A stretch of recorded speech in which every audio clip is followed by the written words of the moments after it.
Andrew Stanton, who wrote and directed Pixar's Wall-E, gave a helpful description for Movie Night Automata. He said there are two kinds of robots in movies: humans with metal skin like the Tin Man, and machines with function like R2-D2, the Pixar lamp, or Luxo Jr.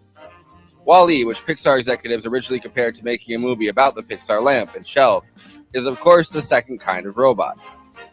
But literally in exactly the same sentence, in that same moment, we said, oh, and this was John, this was me, this was Pete Doctor, this is Joe Rams, all finished each other's sentence and said, oh, it should be like R2-D2. It should be like the Luxo lamp character that John did.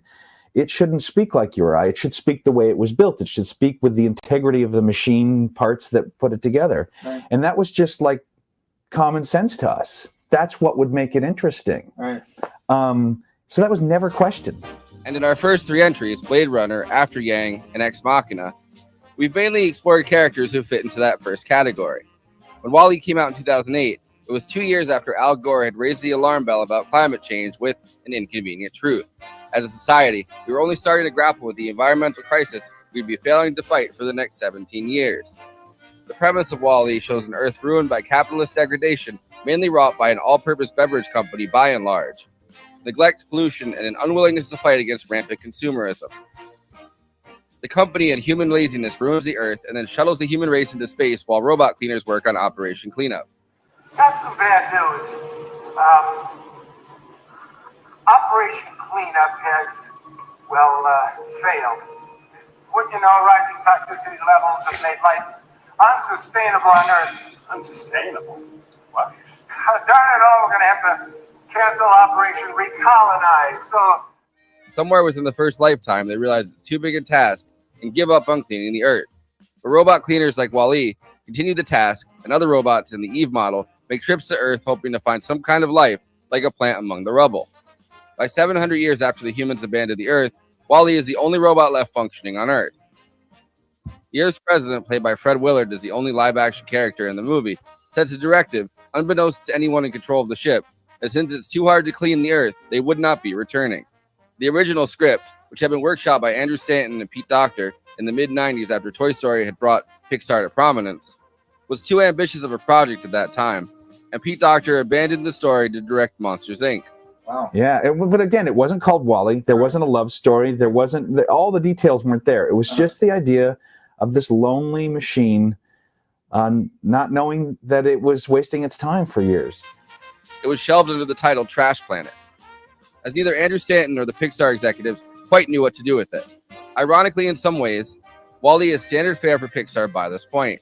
The thematic ideas in Wall-E, nostalgia, romance, the banding together of non-human characters against human ignorance, some of it is well-worn territory for Pixar, even if Wall-E as a character gave them pause for being too like the lamp.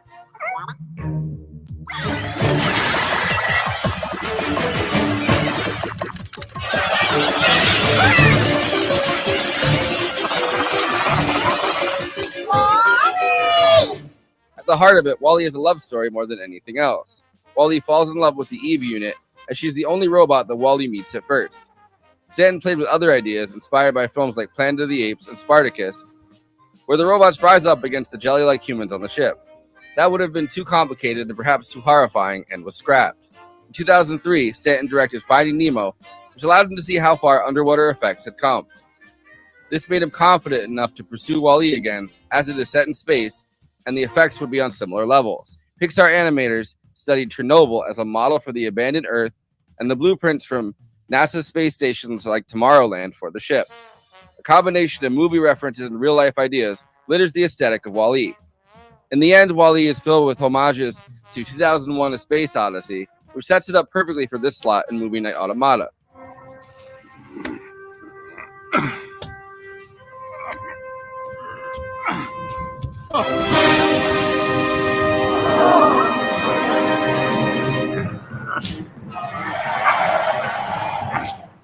The Auto Unit, which is the film's villain in the end, is directly modeled on 2001's HAL 9000. Jeff Garlin plays the human captain turned into an amorphous blob like all humans, after being told they'd never have to walk again in space, letting gravity take its toll on their bones while they sat back and sipped by and large beverages, lulled into a lazy, comfortable complacency as they essentially live out their existence on a cruise. No, honey. Men. Attention, Axiom shoppers. Try blue. It's the new red. A price they gladly accepted for the Earth's degradation and a seat on a luxury ship. By and large, it's your superstore. You got all you need and so much more. Happiness is what we sell. That's why everyone loves B&M. Anyway, before I introduce the panel, please like this video and subscribe to the Movie Night Extravaganza YouTube channel. Hit that bell to get notified whenever we're streaming.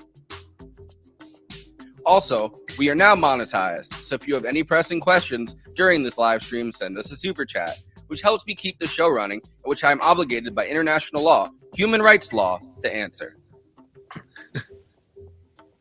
We also have a Patreon, patreon.com/movie night extra.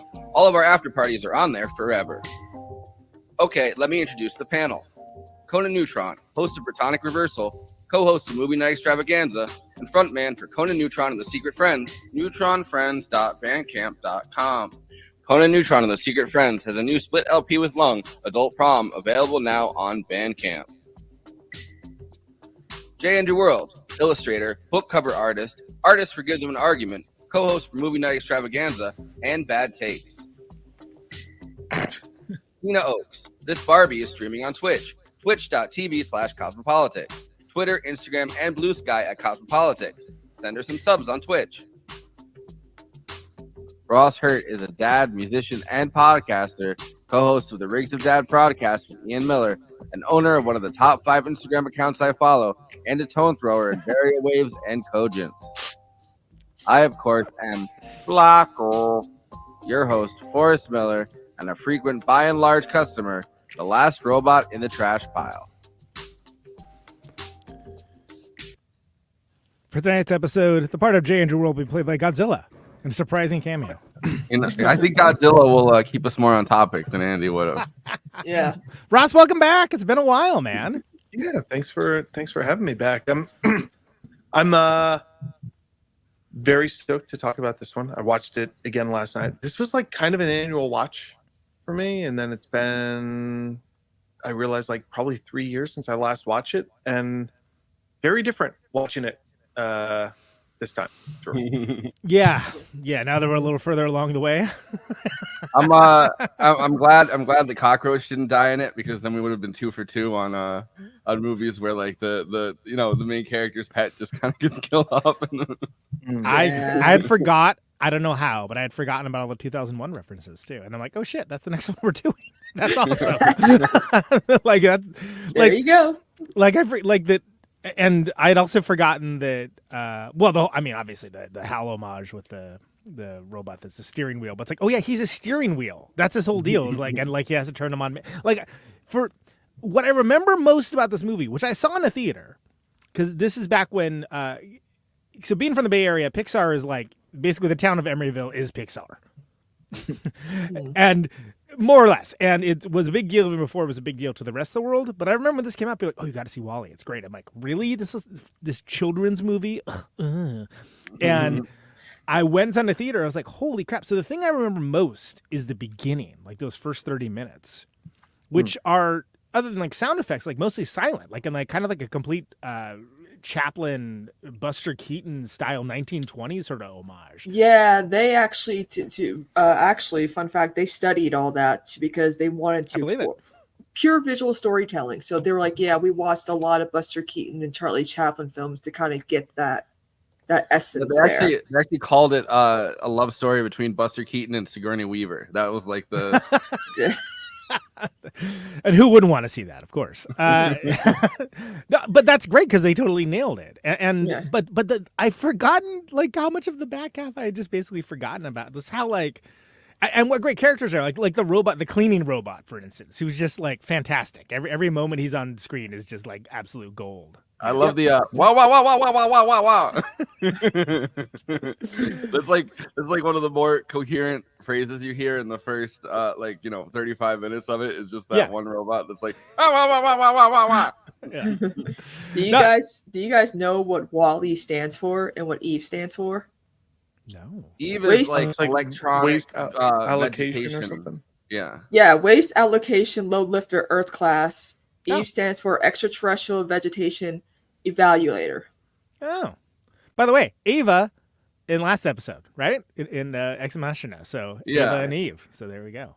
Well, Yes. I feel like there's a lot of like a line that goes through all of these movies, right? Like there's a lot of like the Yeah, biblical sure. kind of references to like robots as like the next class of human beings. But it's crazy to see it in a like a Pixar movie.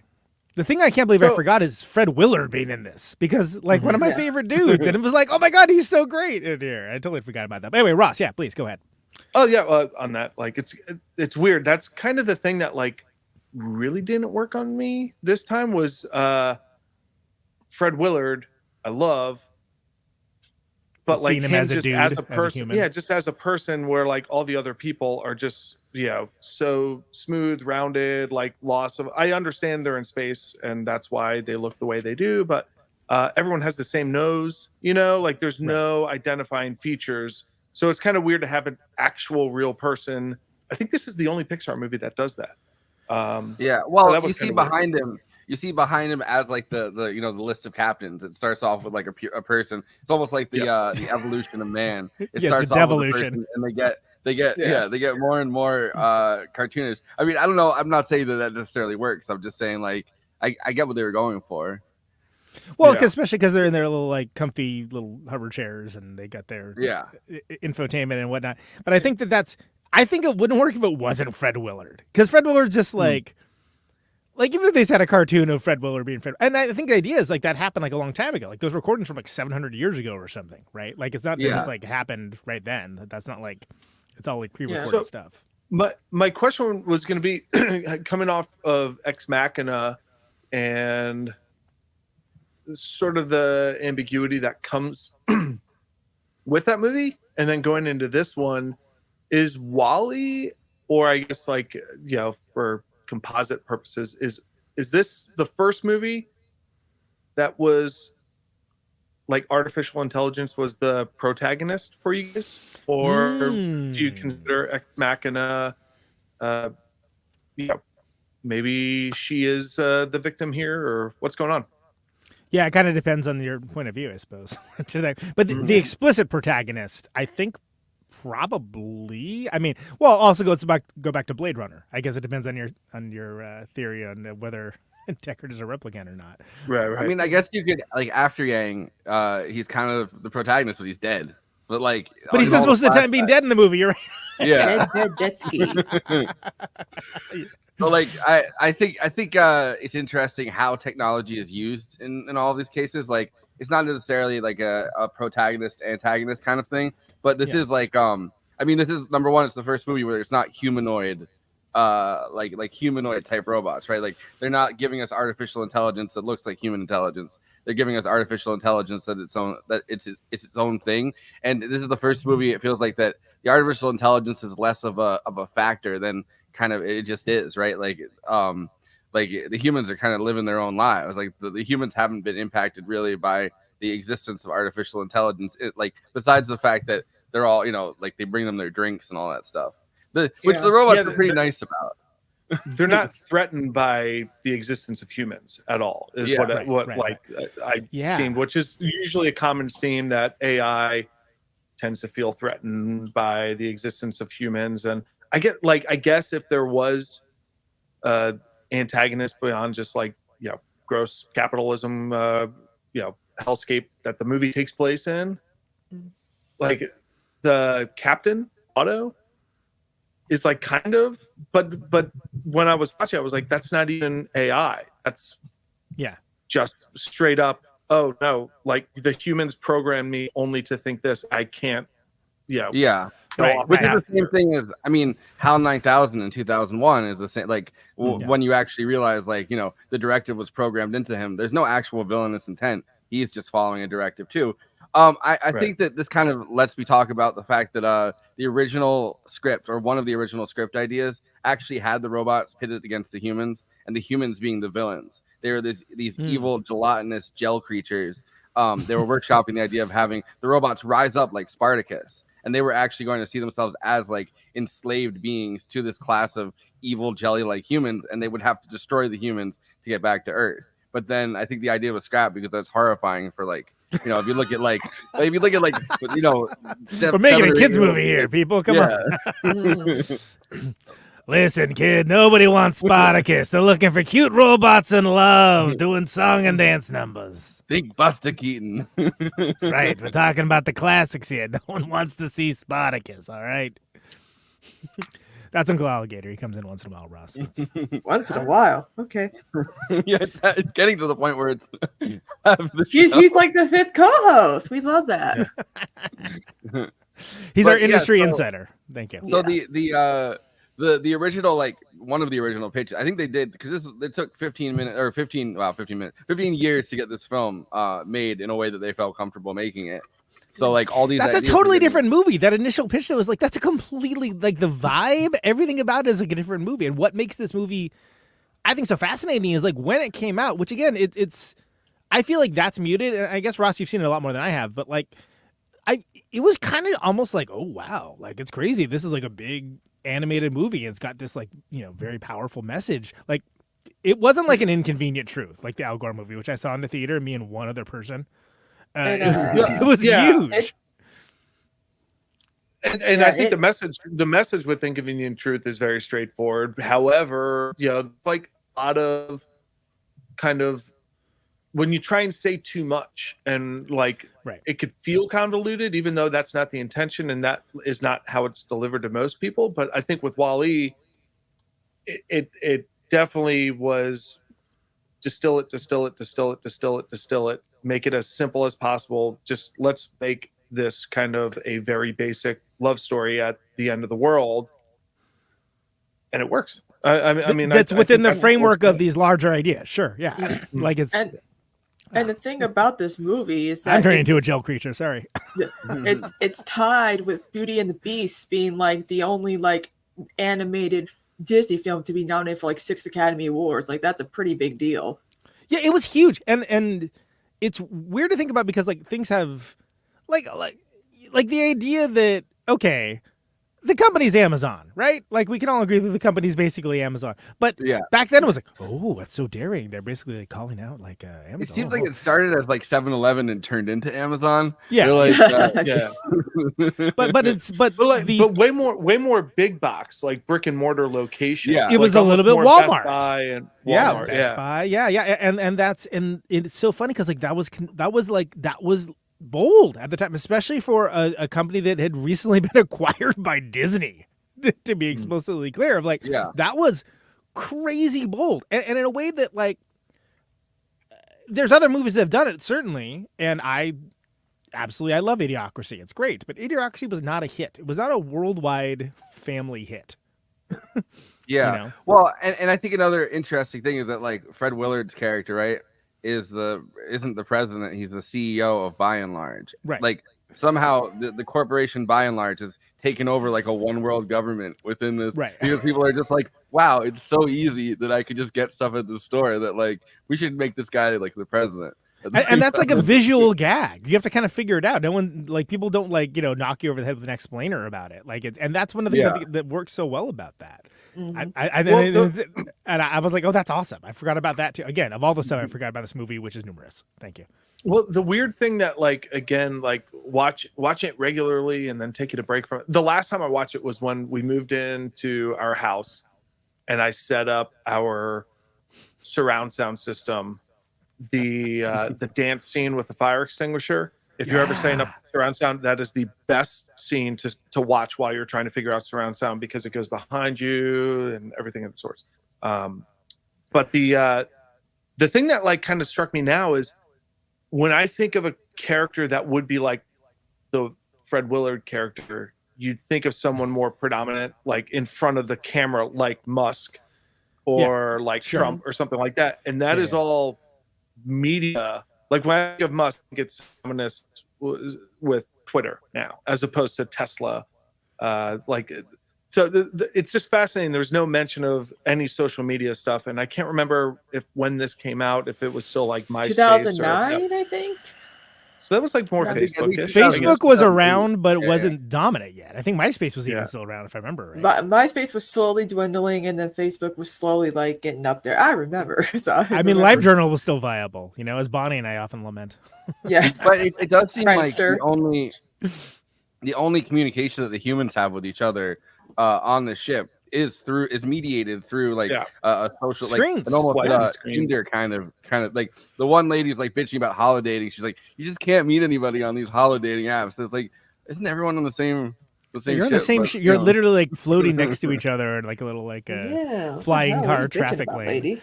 But it's. I think you're right. That's actually pretty prescient, right? Because we have that's again people living life through screens. That's much more of a modern construct, and especially through the pandemic. But I think that aged great. That aged super well, and I think that. Everything getting delivered right to you as opposed to going to brick and mortar stores in particular. Yeah, yeah, absolutely. And the ship is even owned by by the actual like corporation, and the Axiom is obviously like I didn't think about this while I was watching the things, but Axiom is obviously like just something that's taken for granted.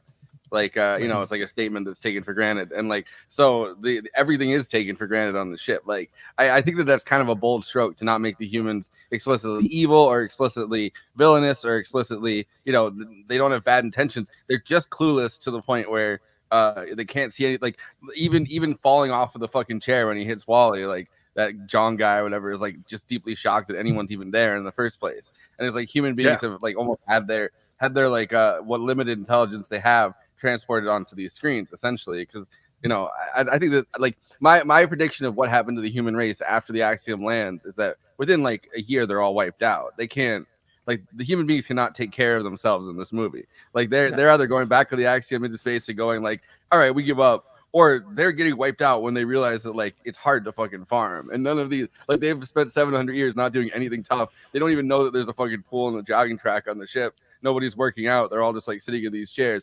I don't think that they're surviving like gravity even. So you don't think it's a very happy ending because of that, huh? Well, I mean, I think that it's a happy ending in the moment, but it's like almost like one of those like foundational myths that people have for the human race. You know what I mean? Like this is going to be a robot fueled fucking world after this. Like the robots are gonna they're gonna be the ones doing the farming. Yeah, absolutely. I mean, there's like a glimpse of hope with like Jeff Garland's character as the captain being like, oh, like show me more. I think I'm here. It goes down Wikipedia rabbit holes where it's just like, oh, I want to learn more about this. I want to learn more about this. But like actually implementing that shit and like people coming together and like not happening. No, that's a whole nother movie. It's like a comedy of errors, basically. Like Idiocracy. I give him like 5 years before he strokes out too. You know what I mean? Like his burst of energy where he's like, I'm gonna do all this stuff. Like that guy is having a stroke within 5 years of being on that planet. Like, Ross, do you remember that they actually made a by and large website around this time? That's cool. What I forget when it came out, but Cloverfield was like pretty good with like some of the viral marketing shit. Right. Like back when you could get away with that on websites. Now everyone Blair Witch Project. That was another big one. But apparently, it started off as like they were like a maker of frozen yogurt, and then it was acquired by Large Industries, a men's suits company, and then they gradually started getting into aerospace and consumer goods and engineering, electronics and energy, and so on and so on, and then. They just continue the effort and like bought up everyone, and then that's when Shelby Forthright came into it, and that's it. But like they had like a whole like history of the company that was on there. That now it of course just redirects to the Disney website because nobody looks at websites. But it was that does sound like Amazon. Yeah, that's why I'm saying. That's why I said Amazon, because it's like, oh yeah, it is literally like Jeff Bezos being like, I could use these trucks to give people books, and then next thing you know, it's like, or I could just dominate the world. Yeah, and then I could fly to space, and that'll be great. Okay. Did we ever figure? Okay, so one of the things that's repeated in the movie is the movie Hello Dolly, which really was not a big success when it first came out because the studio system had collapsed. People were wanting more raunchy adult films and not like family friendly films. Did we ever figure out why that movie was referenced a lot in this movie? Hey, I got a clip. Public domain. That too. It probably isn't, but I have a clip It where is he talks about public domain. I imagine it's just because it's public domain, but Yeah. Let's find out together. Hello Dolly. Yeah. But you don't use Barbara Streisand or Walter Matthau, and you don't use even. Well, I'll be honest. I felt that before I even executed it and put an idea in my head, I worried that if you suddenly heard star voices that you knew, Right. it would throw you, and it wouldn't be, in a weird way, Wally's movie that he's watching. And then it just worked out logically. It just worked out that like the sections I needed didn't require me to get into the star billing of the movie. Were you a Hello Dolly fan, or is that Not directly? I mean, what happens is that my mom was really into musical theater. She was sort of a community theater actress, and so I had every musical playing in the house. And then invariably, I did theater in high school, and I was in Hello Dolly and Fiddler and Roof and all these other things. So I knew of all that stuff, and I loved the notion that Wally loved romantic music. And so I started out with just classic old 30s and 40s songs because they just sounded antiquated, but it was almost a little too Woody Allen of a notion. And then I started realizing that, a lot of standards actually are songs that come from musicals. And so I started just literally going through the repertoire of all these musicals that are really well known. And it was just this knee-jerk visceral response when I heard the phrase "out there" at the beginning of Put On Your Sunday Clothes. It was really, that's what made me stop, reinvestigate that song, and sort of keep it a private idea for a long time because I was really embarrassed about it. I thought, Well, it's so romantic. I mean, it's so like, but it worked for me on so many levels. Once I realized the song itself was about two guys that have never left their small town and just want to go up for one night to the big city and kiss a girl, and I go, that's Wally.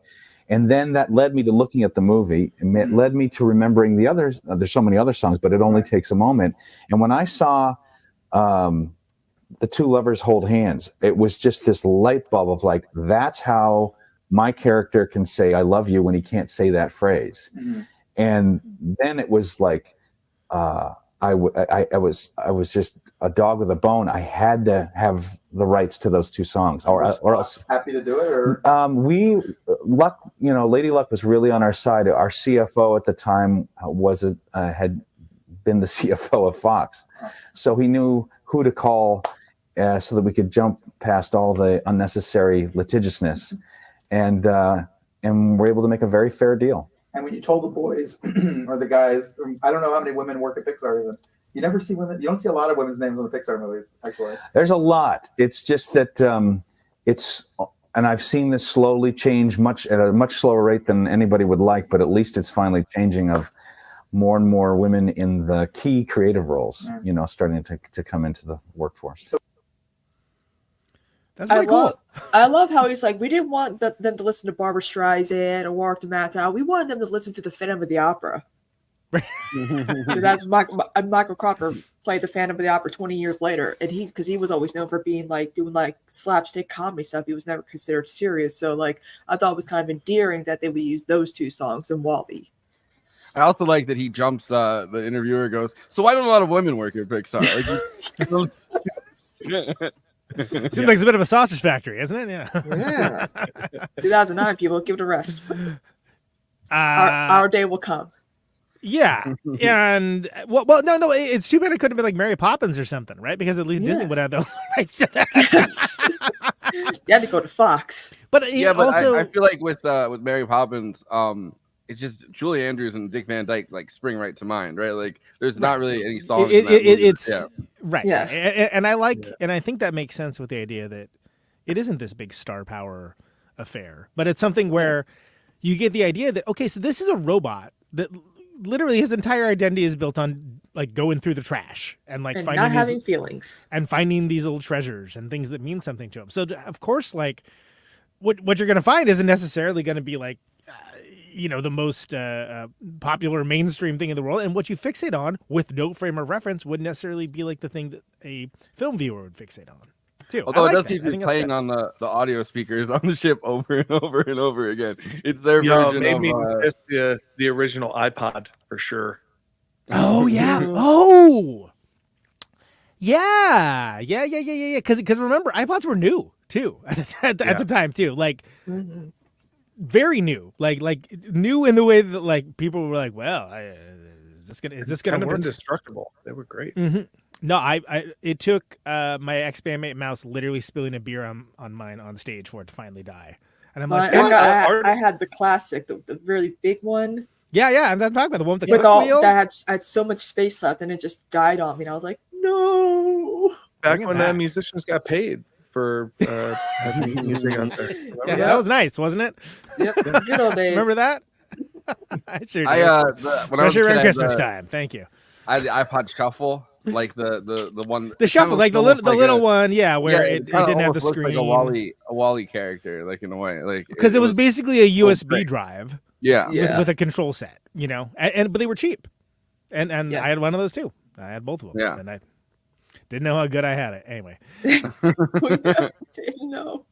But that hammers home like what I was talking about earlier on too, about it just being like the beginning of this movie, just being so much story being told visually, and with animation that, again, it's easy to look back on like modern animation movies and just kind of think that's the way it always was. This was really creative stuff at the time, and it's crazy that it was like because the Pixar lamp.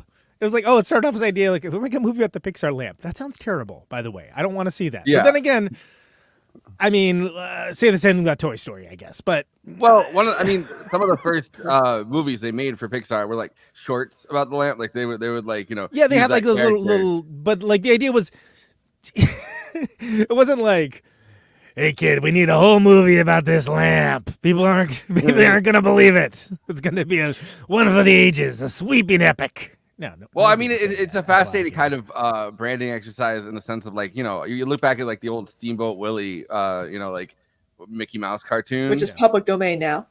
Yeah, that's like this year. But you look at Lawrence of Lamprabia. But it's just like it's like giving a backstory to a mascot. Yeah. I mean, he really doesn't like the letter I. But it's I think that it's notable that these are really I'm trying to find another way to say the word fleshed out, because they are not fleshed out characters because they have no flesh, but they're very well-rounded characters that you get a sense of empathy for and get a sense of emotional stakes to, that are just these like cute little robots. You know, one of them's dirty, one of them's clean. I mean, so much of that is like the isolation is apparent, like within the first seconds of the film, and the longing of like is apparent almost immediately. And it's kind of more just like, can he thaw out the heart of Evie, even though, you know, she's not frozen or anything like that, but you've been longing for it so much. Can your warm personality finally connect with another being in that kind of terrifying being. Like within seconds she's shooting everything, blasting everything. He like my guy Wally gets down bad, like of a woman sticking a gun to his face pretty much. I mean, persistent. But I mean, like there's also like, man, like you said it with animation though, like very few mediums really do it as well as like animated films. Like there's that I don't know if any of you guys have kids or like watch Bluey. There's a couple Bluey episodes that are almost silent films, and those are the episodes where there's practically no dialogue, and you just so much of it is the orchestration, the music that kind of comes with it and stuff like that. But shit hits, like it's heavy. And trying to think of what there's another animated BoJack Horseman did the underwater episode. That was fucking great. About that. Well, and I think that we're more conditioned to have mainstream the ideas of adult animation. I mean, look at Adult Swim, right? I mean, there's so many things you can say about whether it's good or bad, but culturally that has had an impact, and it's something that is much more of a mainstream idea now than it even was then. Which doesn't say there always wasn't cartoons for adults. Don't get me wrong, but for every ones that there were also ones that, you know, very much like, okay, this is kid stuff, right? And the idea being, if it's kid stuff, it needs to be just sort of nonsense or purposely ephemeral or whatever along those lines. But I mean, I guess you can go all the way back to, you know, Looney Tunes and stuff, that there's some pretty, you know, risque adult stuff that they were sneaking in on there as well. But I'm talking about from a mainstream perspective. Sure. Yeah. Is there output that you guys know before Pixar that like kind of dance that fine line of kids will love it, but adults will love it as well? Like, because I mean, the Ralph Bakshi stuff is like, it hits way different. Think of the Animaniacs. Yeah, I mean, I think that's probably, Kristina, that's probably the best example, right? Because it's sort of like, it's just risque enough, you know, like they can sneak in some more off-color references. Like what kid show mentions like making fun of like Rush Limbaugh? Like I remember that was something, one of the episodes back in the 90s. I was like, wait, what? This show referenced Rush Limbaugh? Right. What? Well, I would say because of like Animaniacs too, like Looney Tunes, the original ones, would have things I think that, you know, adults would kind of get from that. And also, Drag? I mentioned Looney Tunes. Yeah, so the Flintstones also. So like, you know, like the Hanna-Barbera stuff, like the Flintstones as like a you know, basically like a kid's version of like a Jackie Mason show. Remember Fred Flintstone, French Connection, remember that? Yeah. Hey, Ross, it's the French Connection, but it's Fred Flintstone, and he has like the feet going when in the car and everything. Every time there's a car chase, he has to put his feet down onto the ground and go. Makes it like the plinkety plinkety like piano noises. Anyway, I mean, there's certainly stuff like well, God, it's been like redacted from history, but Ants. Right, that was a thing. DreamWorks. Here's that was Pixar, wasn't it? Or was that DreamWorks? No, that was DreamWorks, and it also starred Woody Allen. Remember that guy? That came out like the same year as A Bug's Life. They put that and Bug's Life out, and they were dueling each other at the same time, and it was like DreamWorks was like the big company that was trying to gun for what Pixar was doing. So it was like, you guys are. I still remember that even as like a kid, like being like, oh my God, you guys are doing the exact same thing and trying to like duke it out this way, like. But then they did Shrek, so everything worked out, I think. But I think that Pixar was like top of the game for like, just like, it was like going to be cool, innovative, and innovation not just in technology or animation, but in storytelling also. Like doing the kind of stuff that, like, remember when Up came out, you know, and it was like, oh my God, this is devastating. Like, and this is like the first 10 minutes. Jesus H. Christ, you know, what's the rest of this movie going to be like? And that just wasn't that kind of storytelling. Why you gotta make me cry in the first 10 minutes of a movie, Pixar? Hell. And that kind of stuff just wasn't as popular as is. Now I think that, like, you have things that they can do it with an intellectual property. The Spider-Verse movies are a great example of this, right? Where it's like, this is like really fascinating storytelling, like incredibly like art forward mediums and stuff like that. But I feel like that's this movie is one of the ones that kind of kicked the door in for that kind of stuff a little bit. And and Pixar in general. I mean, like the Incredibles was pretty great as well, and that was a time where there wasn't like a million superhero movies every 5 seconds. I mean, I find it kind of fascinating also that Finding Nemo, right, which is, I think isn't like their strongest necessarily of the early Pixars, right? But it's interesting that the well, I mean, we just talked about it with Albert Brooks is Marlin in that movie. But I kind of find it fascinating, like the fact that they could do as much as they could underwater, which is something kind of unheard of at the time for like an animated movie like this. Made them realize that for Wall-E they could do space, and it's like it's kind of similar effects. It's the weightlessness of the of a lot of the stuff. It's the gravity. It's like trying to put that all together. Like for them to finally pull the trigger on Wall-E after having the idea in like 1995, to finally pull the trigger on it in 2000. I mean, I'd say 2006 or 2007, Right. comes from like Finding Nemo, which is a very different movie that I don't think was pushing the genre forward necessarily. No, it's cute. I mean, it's Yeah. it's a good enough movie. It's cute. It's just that, yeah, it's not. I wouldn't put it in the same category personally. By the way, one thing I will say about WALL-E too, it's a discredit. No sound in space, but that's not just this movie. That's like almost all space movies. It's just Hey, we could have had Andy talk about that at length. Yeah. What's it? Europa Report. Is that the one that got it right? Europa Report. I think so. Yeah. Battlestar Galactica actually too. They the Ronald D. Moore Battlestar Galactica. They something he would have talked about too. I know, I'm channeling Andy. He's sitting at home right now, and he's like he's upstairs, and he's just trying to get you to like. He's got the say Cerebro Battlestar, helmet and on. He's trying to take me over. Yeah. Mention it. I mean, I but think that said, it's 2001 such a great usage of those scenes, right? Like, you know, like the dancing around in space and stuff. Like, it's like, all right, you can be, actually, there's no sound in space. Okay, fine, sure thing, comic book guy. We get it. Like, but it makes for these really gorgeous scenes that are again between these two like robots. Also, like there's things like, all right, so is WALL-E hermetically sealed? Because that plant should be like totally like vacuumed. Yeah. Well, but 2001 is an example of a movie that really shows you like you know, for that second he's in space that he has to go in without the fucking helmet. That's like that super terrifying moment where he's like, all right, the only way that I'm gonna survive this is to like, you know, kick in the fucking the door if I have like that scene. I think is a great representation of like the silent moment of terror in space. And there's been other examples of that as well. But again, I think that's considering that you're centering these characters, which by the way, and I get, you know, Sigourney Weaver being in this, Jeff Garlin being in it, even Ratzenberger from Cheers is in here. Like, but he's in every Pixar movie. He's in a lot of them. Oh, that's right. Yeah, he's in a couple. Yeah, he's in every one, I think. He's got dirt on someone at Pixar. I don't know what it is. But he's in every Pixar movie. He was in Cars. He was in A Bug's Life. He was in all of them. Well, but I guess what I'm driving as in modern animated features, there's so much of a push to like, okay, let's get name actors and actresses. And I'm not saying that those are obscure actors and actresses at all. I'm not saying that at all. But everything has got to be like, okay, we got Timothy Chalamet. Oh shit, he's been in 22 Pixar films. That's crazy. Like Ross is saying, it's got dirt on someone.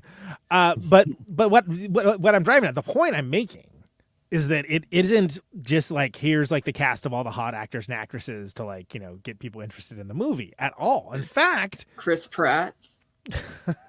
Chris Pratt is Mario. Who could forget him in a role you would not believe? And is he Garfield too? Yeah, I know he's just doing his regular voice too. Is Buzz Lightyear too? Right? That's that's Chris Evans.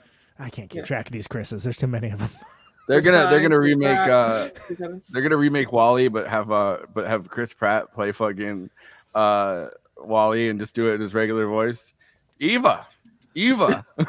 But what I'm saying is, I appreciate that like this movie doesn't do any of those things. There isn't like an all-star like celebrity star cast. They hired people who like just worked at Pixar. They hired people that just worked at Pixar. That's what I was attempting to get to. Yeah, like Elisa Knight, who does Eve. Like she was just she worked at Pixar, and they're like, hey, do you want to do this? She was the woman that worked at Pixar. She was the woman. Yeah, they're gonna say there's no women at Pixar.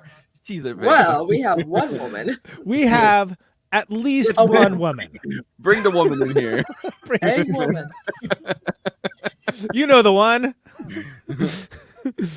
Bring that broad in here. I think she's gone home. Put her on the picture. I think she's gone home for the day. Find her. Bring her back. Tell her to put her sewing down and get on the voice booth.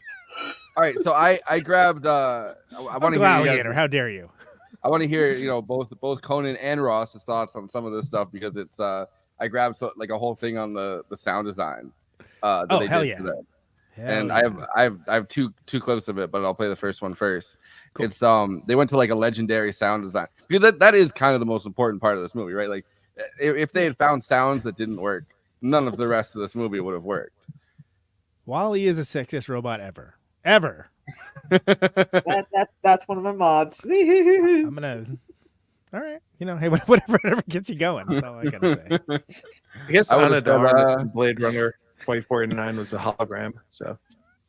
Oh yeah, Joy. Yeah, Ana de Armas. Yeah. I would have said, you know, Ava from fucking, you know, from Ex Machina is a pretty It's pretty sexy as robots go. All the robots in that movie are sexy, but Wall-E, you know, if he can. Hey, like they say, like sometimes it's all about the personality that makes it sexy, right?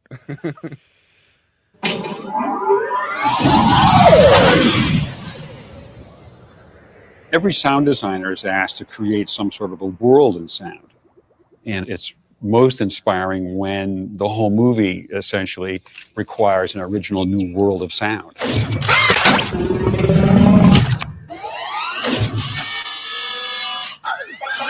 From the background sounds, the ambiences, the wind, the storms, the hum inside a spaceship, as well as the mechanical sounds of motors and robot arms and legs and treads.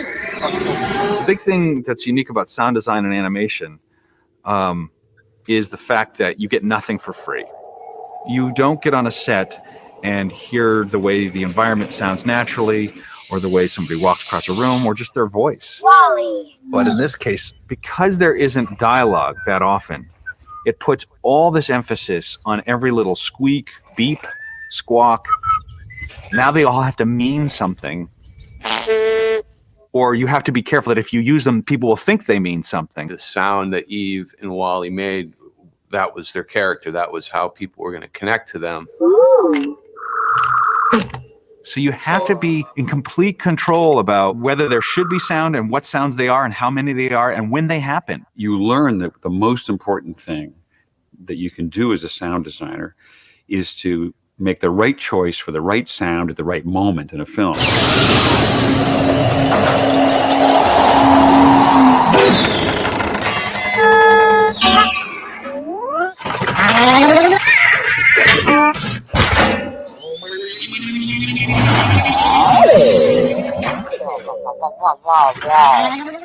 Ben Burtt is an Academy Award-winning sound designer who did his very first work on the first Star Wars movies. And in many ways, he's considered the father of modern sound design. They're these iconic sounds that everybody knows. And you meet Ben, and it's like meeting your 7th grade science teacher.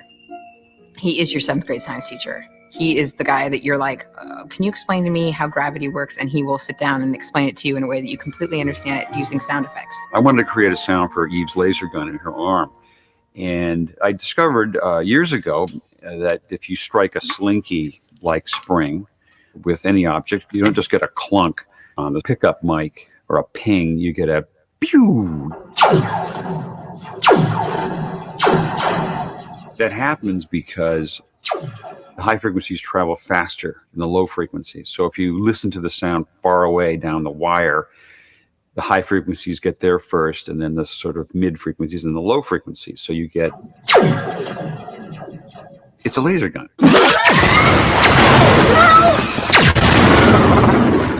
Most of my experience in creating sound has been in an era when you could go outside with a small portable tape recorder and gather sounds in the real world.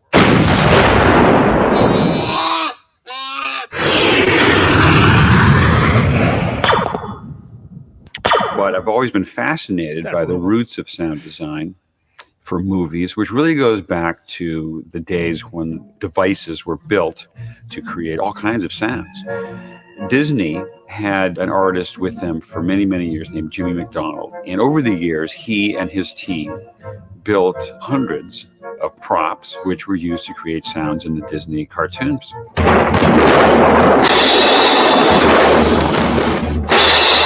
The Disney style was to use musical sounds for sound effects. If a character impacts on the wall, that hit on the wall will probably be a cymbal crash, or maybe it's a funny timpani drum being struck. If somebody zipped across the frame, you might hear a whistle or a flute.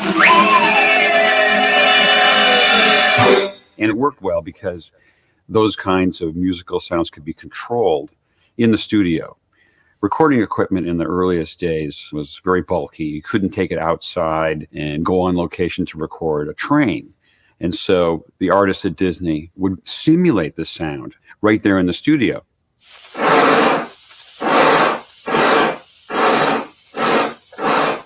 these gadgets could be played as if they were musical instruments, and the timing of the sounds could be tailored to exactly match the picture.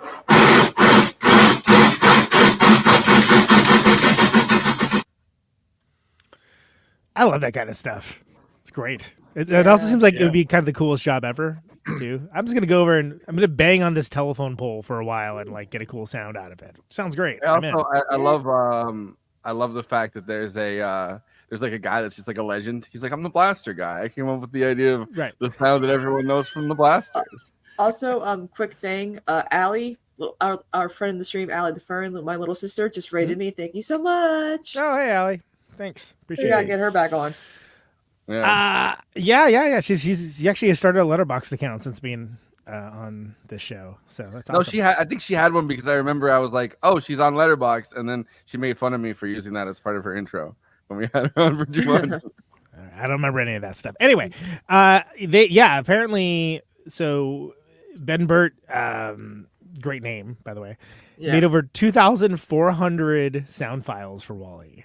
And apparently A New Hope only had 800, which is kind of amazing if you stop and think of it. But but you got to be, if you're working in a situation where there's no dialogue, right? Like you're in a situation where you're trying to build the character of your titular character's whole identity.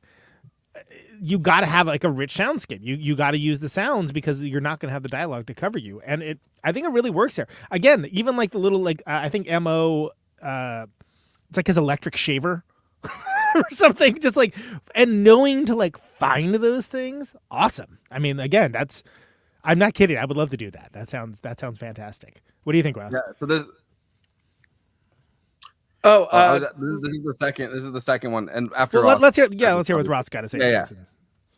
No, I'm always fascinated by like Foley videos and like the Foley artists and stuff like that, and how much the physics of everything is actually involved in all of it.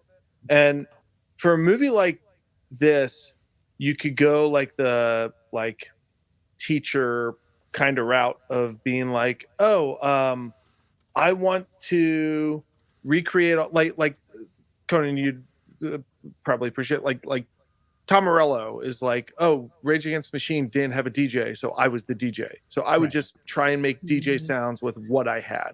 So the nerdy approach would be, well, a robot does this, but it imitates what it sees and what it loves through these movies, through what it finds and everything throughout the trash. So how do we recreate these emotional responses through the gears, through the machinations of whatever is built in WALL-E? They didn't do that because that would probably be really fucking boring, and that would feel like an art student movie, like that wouldn't work and translate well.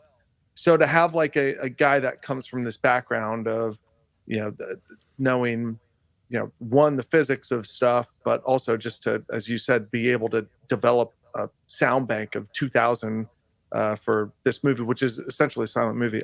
I love it. Like I watch all those synthesizer dudes that develop their own sounds, like by layering, like Jurassic Park, where it's like, I'm layering a whale with a tiger, a bear, and like something like that for the T-Rex roar. Yeah, well, we talked about Jurassic Park. We watched one of the things was like they wanted to simulate like stepping on eggs, like an egg cracking. So one of the things was like they had boiled eggs that they were just like putting in front of the microphone like that. So I was like, yep. That was cool. Well, and then there's real quick, there's like lots of other things too. Like, and by the way, also more sound samples than the entire Indiana Jones original trilogy too. That's another point of fact. But like the sound of the wind. There's only one sound that Punching a Nazi makes, and it's the most satisfying sound in the world. And it's the Wilhelm scream. Very true. Well, that's the sound the Nazi makes. The sound of hitting a Nazi is like clunk, clunk. But yeah, that's fine. We can move on to the other bit. But I just think it's this is an interesting. I think sound design. I think you're right. I think sound design is absolutely super important when you have something that's just. And I hate to say the word quiet because it's not that the beginning of this is quiet, but it's quiet in the fact it's uncluttered because there's no dialogue. And we're so used to hearing, and I could get into the whys and wherefores, but especially like doing stuff like the Criterion Challenge and going through and like watching silent movies and stuff. Like it is amazing what you can get over without anybody saying anything. And again, I love reading stuff. The Harold Lloyd, Charlie Chaplin, like Buster Keaton, they were able to get across like these advanced, profound concepts that still make for good movies now without saying anything. Do you ever watch like any of the rescoring of stuff like Nosferatu and everything like that? Godzilla's voice is created with a creaking door. That's right, Stevie. That's like one of the classic examples. They put a lot of that stuff on like YouTube. Like there's public domain. Well, there's like the LA University of LA or something, UCLA. They have a department that just does that. They rescore all the old movies. There are so many different family operas out there now. And then there's like the Joan of Arc movie, the really amazing Joan of Arc movie. The fellow from Portishead did like a live score to it, and so you can watch, if you watch on Criterion Channel, you can watch it silent, you can watch it with the original orchestra, you can watch it with like the Portishead guy's score, which that's Bill and Ted's Excellent Journey, or right, which Joan of Arc? Yeah, which is doing the aerobics class, right? Yeah, you got it. You got to rescore the excellent. Yeah, of course, I'm talking about the Dreyer movie, the one of the considered like classics of that era of cinema. But I like that you have that ability because again, there's something nice to be like, okay, you're basically watching this as close to as how the people that watched it when this came out watched it.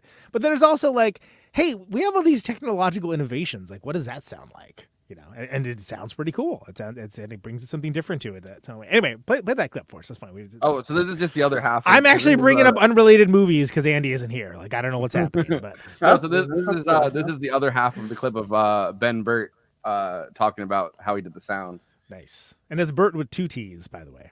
Yeah. In case anyone wants to look them up. Little finishing nails, nailed all on strips, and then a couple handfuls of Mexican peas. And by rotating it slowly, you'll get the rain sound.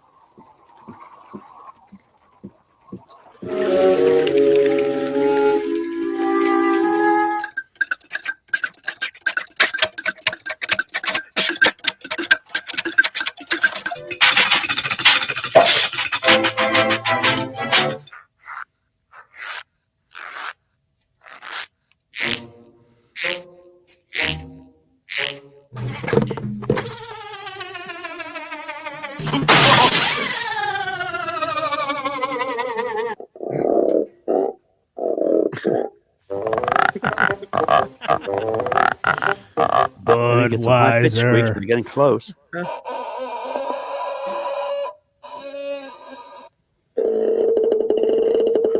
Great. Fortunately, this collection has been preserved by Joe Harrington, sound mixer and sound designer at Walt Disney Imagineering. So I had the opportunity to get a fantastic tour. This is a classic piece of gear. Twist this clockwise, kind of fast. Okay. That was an old machine gun. Drawbridge chains. Hold that in your hand and pull that back. Okay. Oh, yeah. Screen door. Yeah. Right. Now, see, I would have gone out and tried to find a screen door. You're going to a lot of trouble, driven somewhere, waited till it was quiet, but here it is right here. Fabulous. It's only been in recent years that I've kind of rediscovered the value of trying to stage or construct a device you can control. In the earliest days of live action film and animation, if they needed wind, they would use a wind machine. You can go fast, and you can go slow, or you can speed up and create a gust of wind.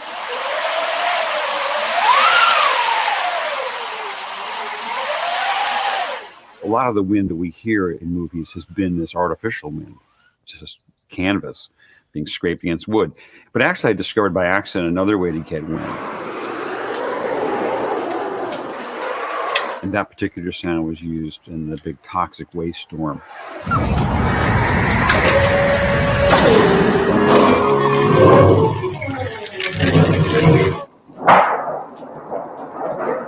Another classic device is the thunder sheet. It's a piece of sheet metal, and you can get a wonderful low frequency rumble out of it. The thunder sheet is used a number of places.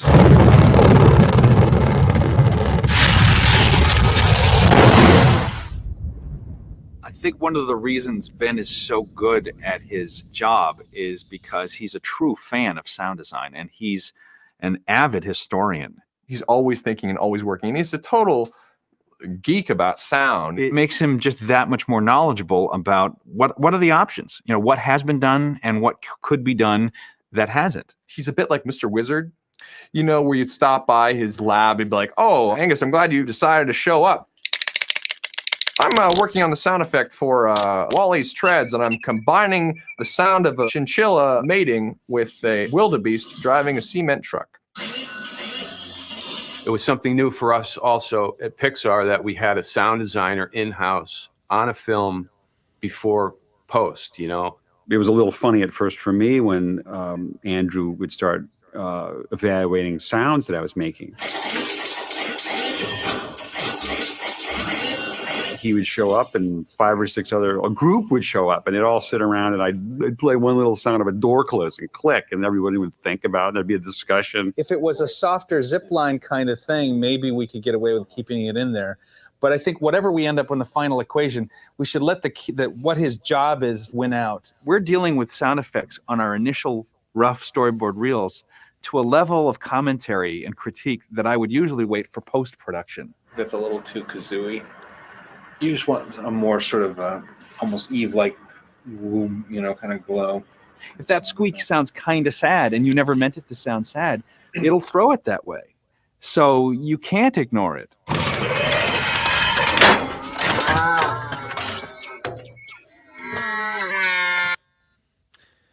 All this is fantastic, and the artistry that is there is what everybody who's doing a single person harsh noise set at a house show thinks is what they're doing, and they're not.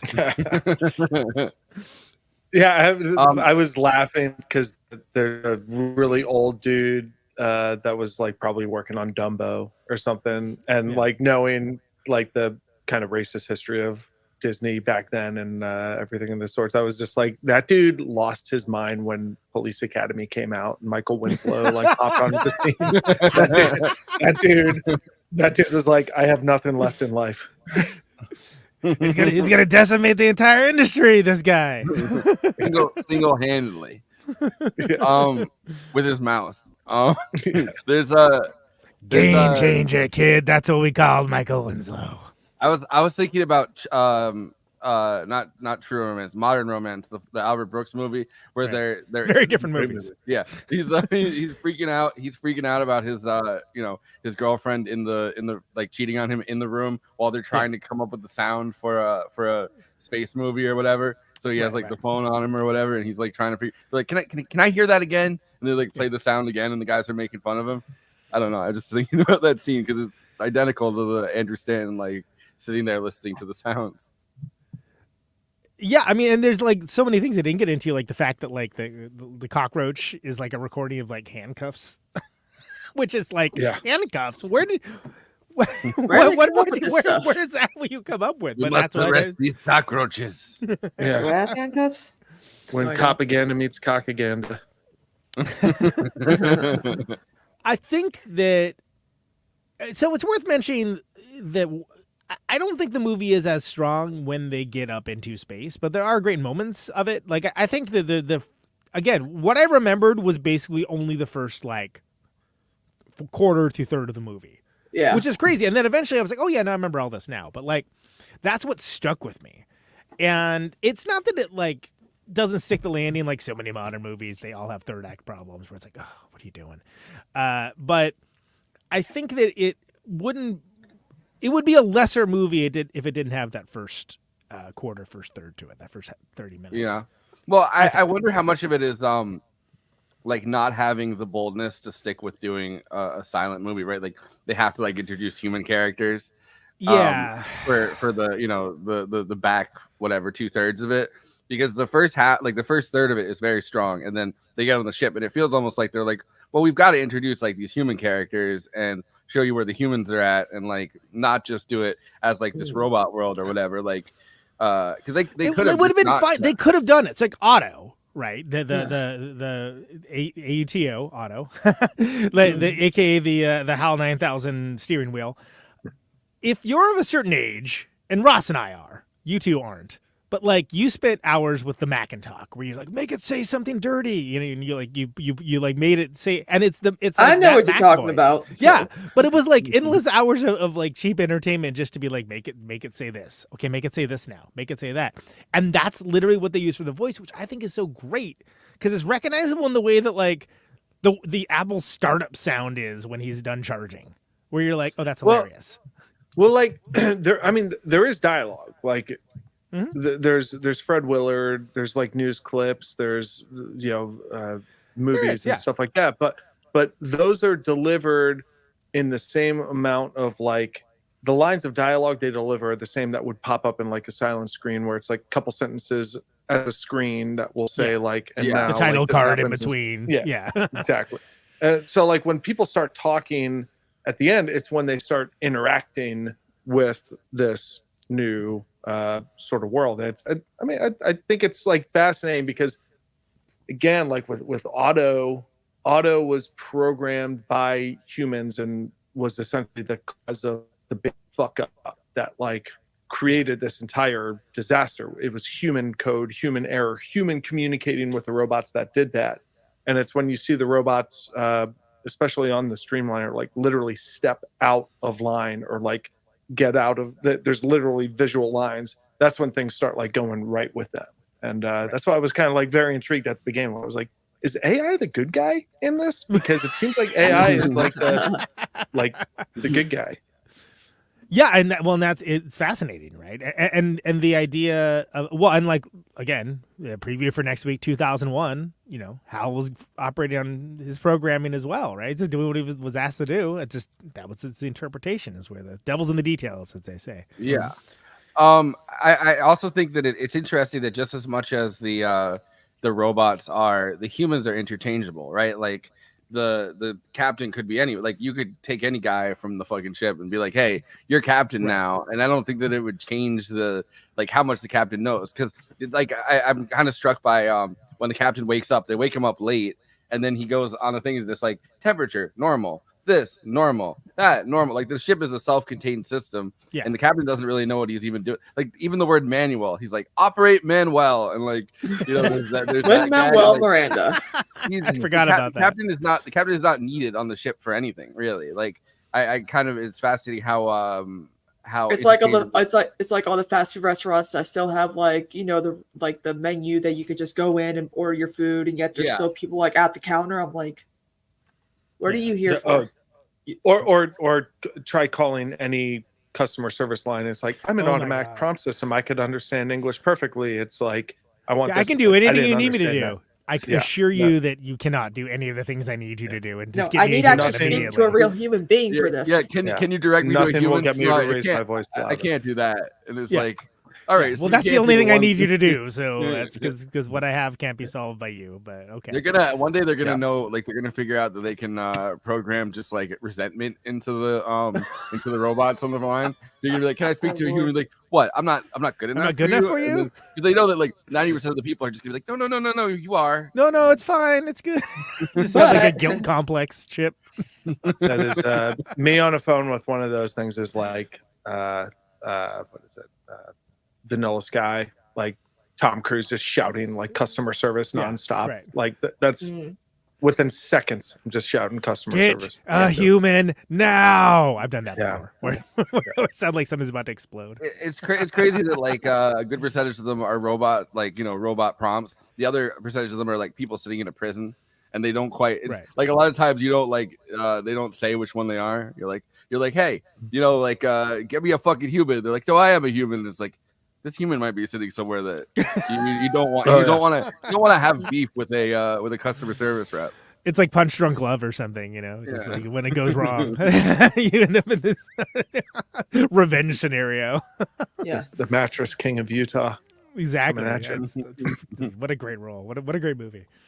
Okay. So, but getting back to WALL-E, I'm not saying that it's. I'm not saying it's bad. I'm just saying that like it's not as transcendental as the first like half hour. Like I think the plot actually moves along well, and I think you get stakes in the fact that there is like the humans have something to do, right? Even if it's not much other than to be saved by the robots, but they have something to do. Well, I will say this. We were talking about it earlier. The humans are getting off that ship. They're fucked. Like, if there was a sequel to this movie, it would start off with, like, weird spread out skeletons because they have not absorbed that. Yeah, exactly.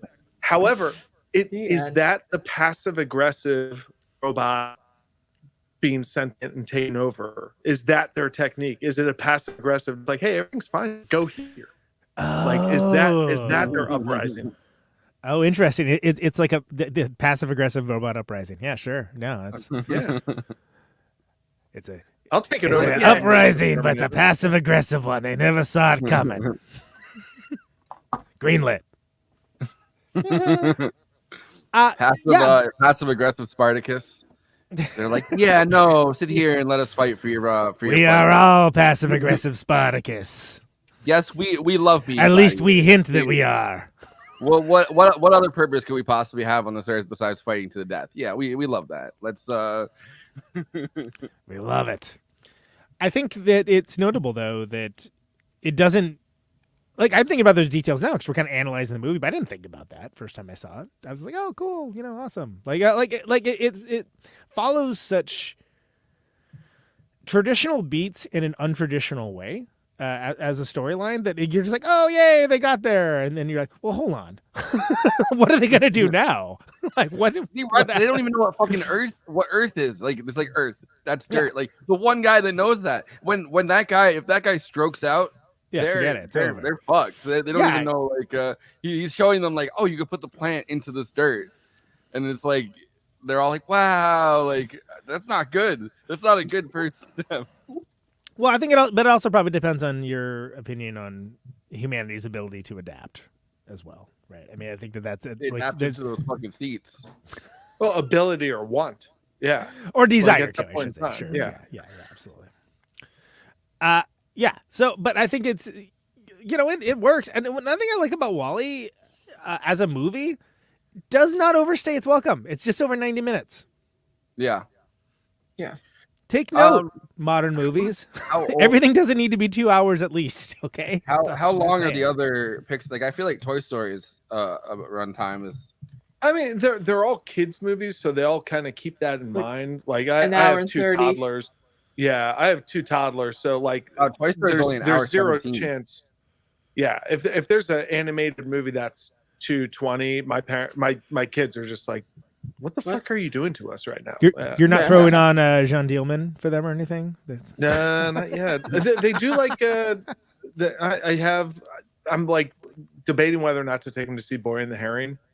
Because they do like they love like Secret World of Arietti. Yeah, they love all that stuff. My Neighbor Totoro. Boy and the Heroine, Yeah, Boy and the Heroine. Yeah. But yeah, last week.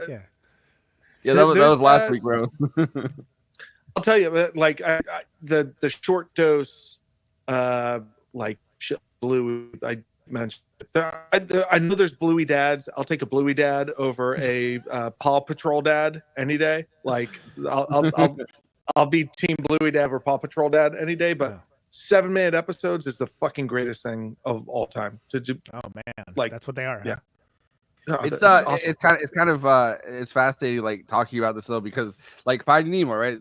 It kind of drags.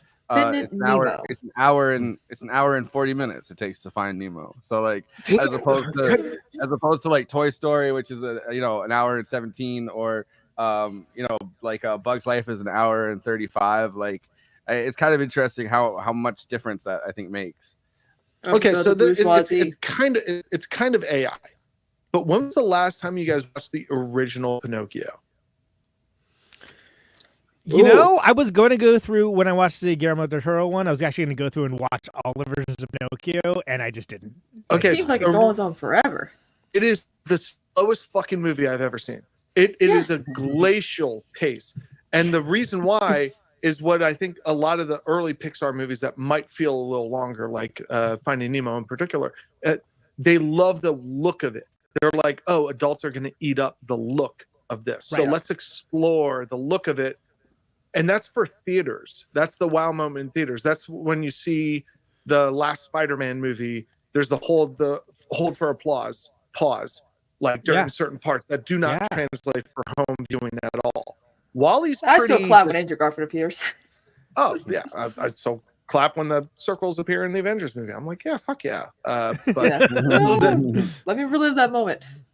Yeah, but like Wally seems to be pretty lean, and like the visual consumption, it's a visual film, so that's part of it. But it's almost pop art movie in that way, right? Like it's not meant to be immediately reacted with. It's meant to be like, wow, that was crazy how. This certain visual, like that's like astounding. Like, granted, if you've seen Idiocracy, you've seen like entire buildings of trash before, sure. But like, let's assume that most people haven't, because that movie was not in any way, shape, or form a hit.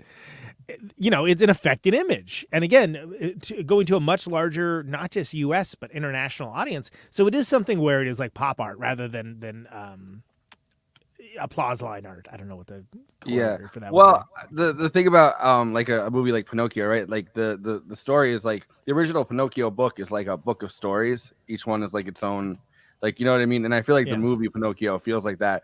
This in a weird way, like the thing that it takes away from 2001, I'm glad isn't necessarily the like each chapter of 2001 kind of feels like its own thing, right? Like you have the beginning of it, like the the dawn of man, and then you have kind of the whole thing about they're in like the space station, and it feels like they leaned that down by quite a bit, and I appreciate that about it, because they could have easily been like, well, then Wally is on this place, then it's this place, and then there's this story, and I don't necessarily, that wouldn't have worked for me, at least. Right. It feels way more coherent, which I understand why 2001 isn't coherent. It's kind of Kubrick exploring the entire universe, which makes a lot of sense why it's not coherent. But like the Wally version of that would have been like, yeah, you're going too many places. Like, go to one place. Yeah, again, be on Earth. Go to one place and then come back. It's focus on one emotion as to focusing on like, how can I talk about all of mankind and everything? Right. But by trying to be everything, you become nothing. Yeah, the downfall of man and Wally is literally a throwaway like exposition line at the beginning of the movie. Yeah, it's not even the main thing. Yeah.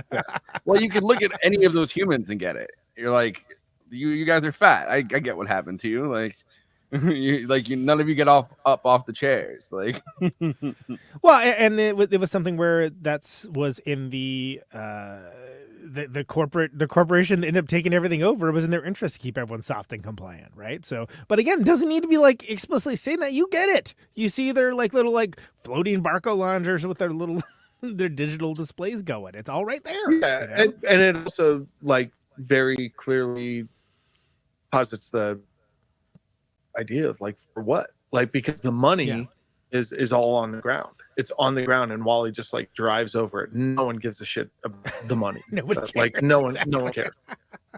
And I think it's B&L money, isn't it? Like the bills. Yeah, it's like B&L branded. Like it's like company's script, but it's like that's the official currency of Earth at that United point, States of Amazon sort of thing. Yeah, right, precisely. Well, but again, it's been so normalized that like it just becomes about subjugation to a certain degree, and again, being subjugated by like a recording of a dude 700 years ago. Like, I don't think technology and capitalism like has that in mind at any point in time to like subject people to like unfair and like it's in the name of convenience, though. That's the thing. It's the convenience of the subjugation of convenience, right? That's really what it is. It's the Bezos would never do that. Neither would Musk. No. They're good guys. They're the good ones. Yeah, very good people. Always think about the people. Absolutely. Very populist that way, right? Yeah. Cockroach. Can we talk about the cockroach? Yep, it's always there. And like one of my favorite moments is when it gets smooshed and it just kind of like shakes it off like a Looney Tune, which is like it's like I've been through worse. Yeah. You ain't doing nothing I ain't seen before, pal. Yeah, he's like, I'm just living my life. See, because everyone's like, why is there a cockroach? I'm like, when the world does end, they say only one thing is going to survive, and it's always cockroaches. Yeah. No, and that's perfect as a sidekick. Because you can't kill them. It's like it takes so much to kill a cockroach. It's annoying. Yes. Anyone who's ever had cockroaches knows this for sure. Yes. I lived in New Orleans for a long time, and cockroaches. Fuck them. Yeah. Gross. Yeah. We got them and palmetto bugs. And palmetto bugs are like this big. They're part of like the cockroach family. They're like this because cockroaches are like this, but palmetto bugs are like this. And oh my God. Yeah. They're everywhere. Was it the water roaches? Those are even more horrifying because they're Yes. much larger. It's like, nope, I'm not fucking with this. I do not want a Joe's apartment this at all. And like silverfish. This cockroach kind of looked more like almost like a silverfish cockroach hybrid sort of thing. Yeah, there was a kind of a silverfish element. By the way, do you remember Joe's apartment, Ross, with the Jerry O'Connell? Yeah. Hell yeah. That was. I mean, I never saw it, but yeah, I remember the shorts. And then I remember they made a movie of it, and they made a movie of it. And I remember being like, I don't feel like there needs to be a movie of this, but I liked it as like the shorts that were like, what was it, Liquid Television or something? What was it on? Those MTV shorts were fucking great. The cab driver. Those were fucking because that was Clay Tarver from Clay. Yeah, Donald Logue, but Clay Tarver from Chavez. That was like his that's right. Gig. Yeah. He like essentially convinced MTV to pretty much give him a job to do those taxi driver things. Those were great. Kristina, do you know? Right down the hall from Mike Judge. Speaking of Idiocracy. That's right. Which also Beavis and Butthead started as Liquid Television, I think, if I remember correctly. Or it was at least shorts. I can't remember. Do you know Joe's apartment, Kristina? Don't Google it if you don't know it. It's before your time, I think, but it was. You don't need to look it up. So Jerry O'Connell he goes to this apartment and they're full of cockroaches that all like talk and like they do dances and like antics and stuff and like, but it's like cockroaches and like the joke is the apartment's infested with cockroaches, but they're fun, basically. You're really selling it. It's fun. Nah, man, it's a wild concept. Yeah. Listen, these cockroaches, they're a good time. All right, they're partying. I think they kind of had that thing, the little like the pug from Men in Black, or like Frank? the little or like it was even that the kind little of bug power from Men in dynamic. Black. Well, here's the reason why I remember it. That's probably the last time that like I remember there being a cockroach as like a positive role model character within like a popular form of media. It's not something that maybe you see that often. So I remember when Men in Black 2 came out and they had toys and they had Frank the bobblehead pug. And we had that. We called it Franz because that's Frank in German. Sehr gut. Sehr gut. Yes. Anyway. Sorry to even... What was the movie? Wasn't there a movie where there was a character named Roach?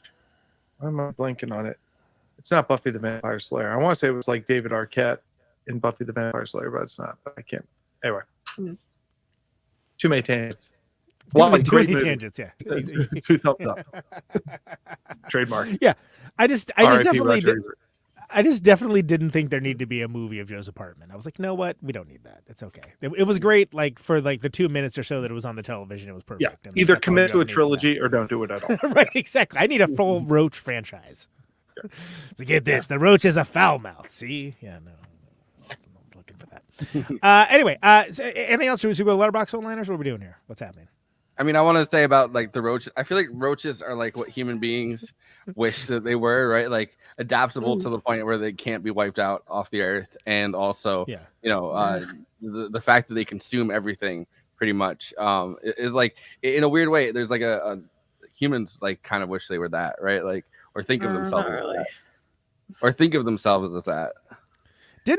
In Joe's apartment, didn't the roaches like help him out like when he was going on a date or something? Ross, do you remember that episode?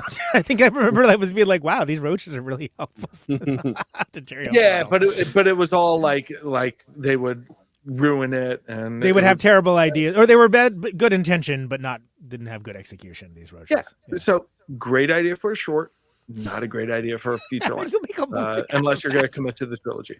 Right, exactly. In which case, that works. Yeah. So, how do we feel about everyone basically being People Under the Stairs? That's the movie I was thinking of. Oh, okay, gotcha. like a great big fat person, to use the parlance of Buffalo Bill from Silence of the Lambs. A great big fat person.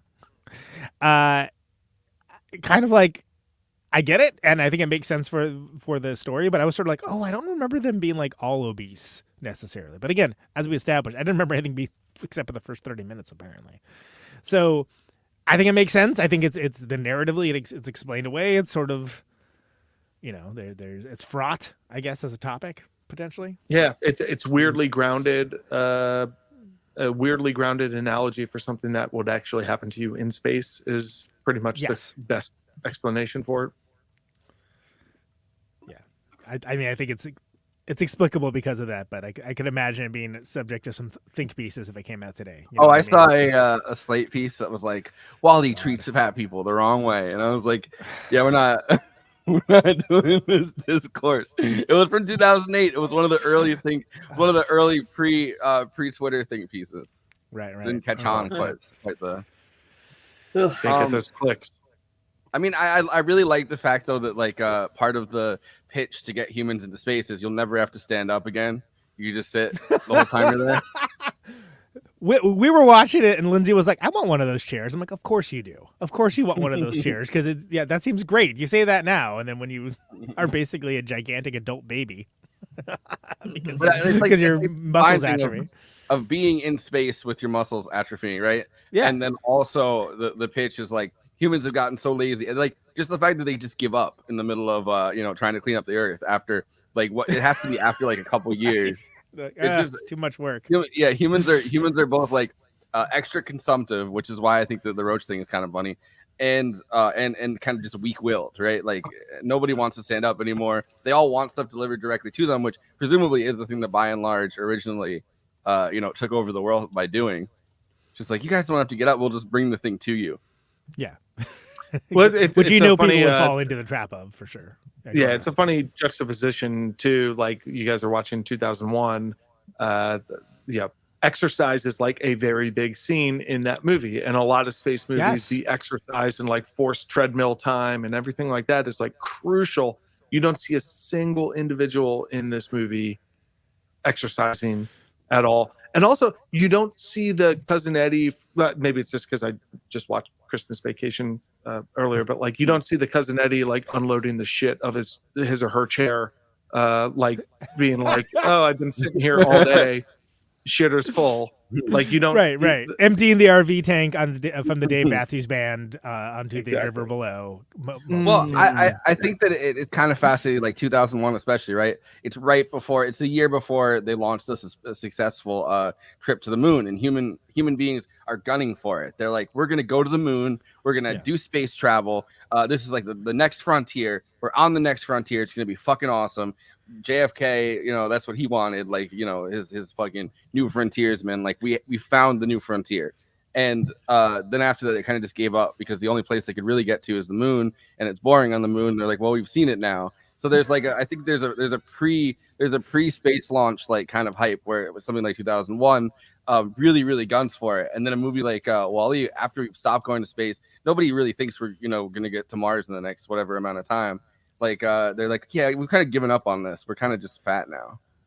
Well, it's also kind of weird. Like most space movies that I remember of like this year span, like Sunshine in particular, everything and anyone going to space, it's a crisis moment. Kristina, I see.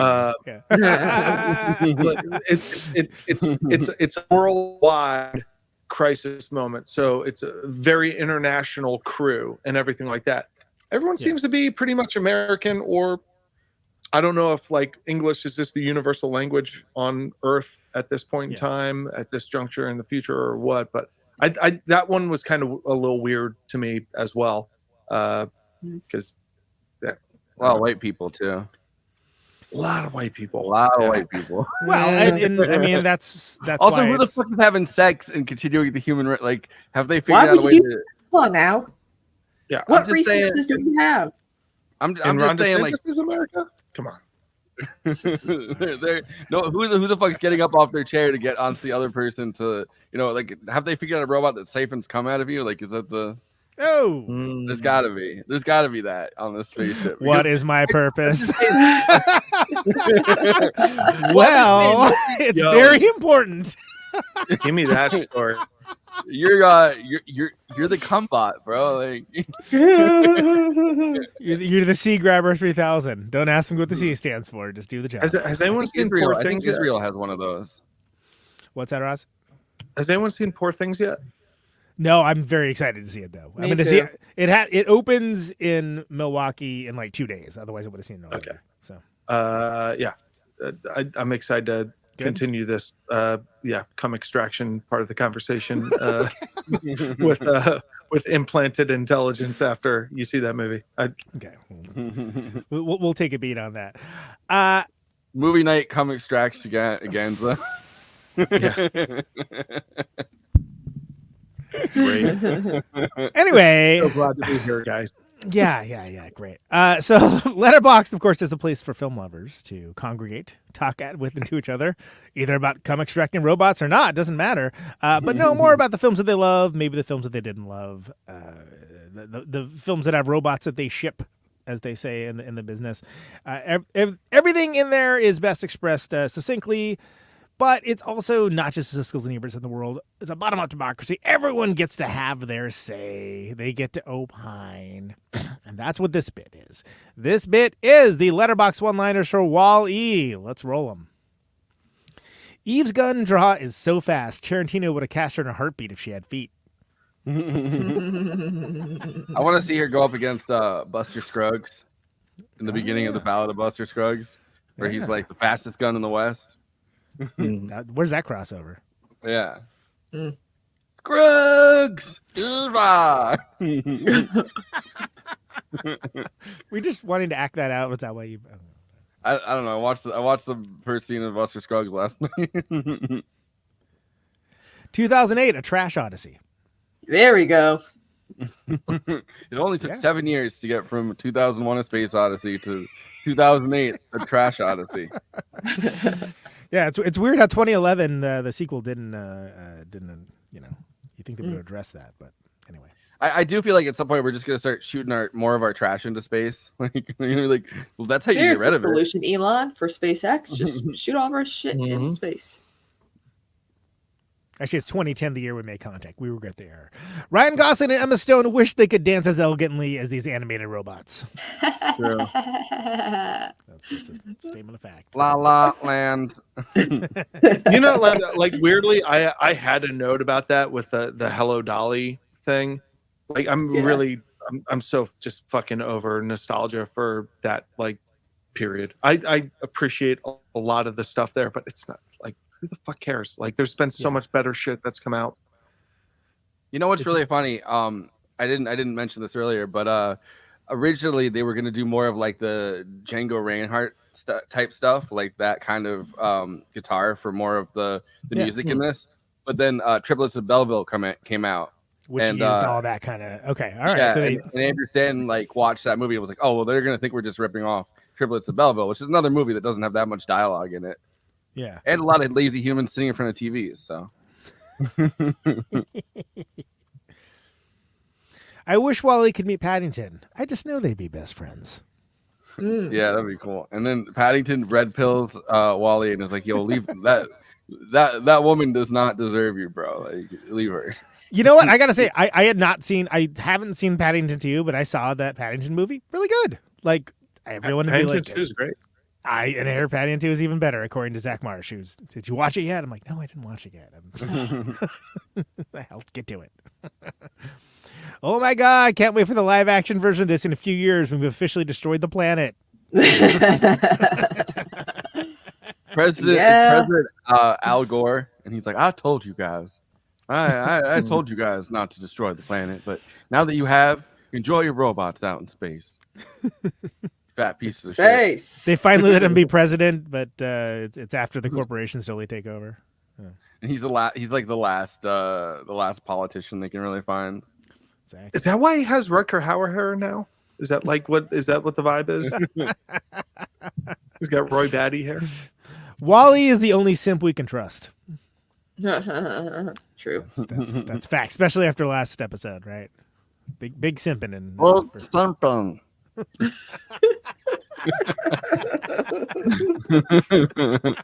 Oh God.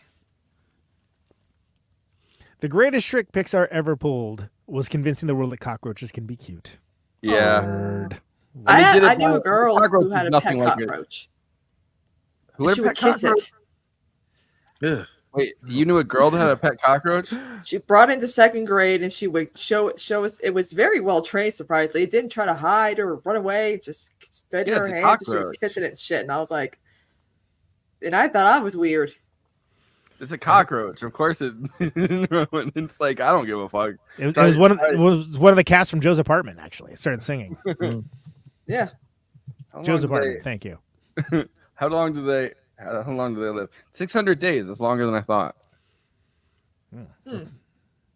It's Wall-E and Eve, not Wall-E and Steve, conserved robots in the year 5207 after humans have died off due to climate change. It's happened a lot Like sooner that. than that, though. Yeah. Oh, I love how that person's last name is Cheney too. That makes it all the better. Nick Cheney, yeah. Nick Cheney. Nick Cheney. That's right. He's gunning to be the robot president, and it says that.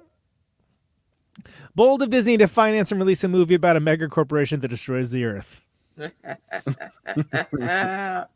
they're like look over at Walmart and Amazon. Don't look at us. Yeah. Look what they're up to. Check this out. You think we're bad? Look at the other guy.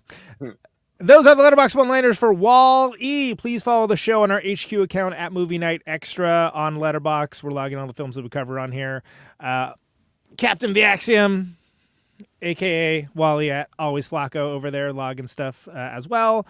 I am working to dig you out, which, of course, is the motto, official motto for me at Conan Neutron, watching all the highbrow fare, the midbrow, the populous fare. Criterion Challenge 2024 is up, and my list started. So if you want to follow along with me, it's a lot of fun if you're into that kind of deal, which I am. So follow me on there for that. Kristina is actually still Kristina at Letterboxd, and I can't change it for some reason. Boo. That's weird.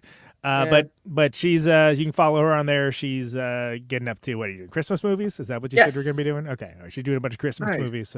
So follow her on that. Are you doing like the 30 days sort of, or 25-day sort of thing? Like people do the 31 for 31 Halloween. Are you doing?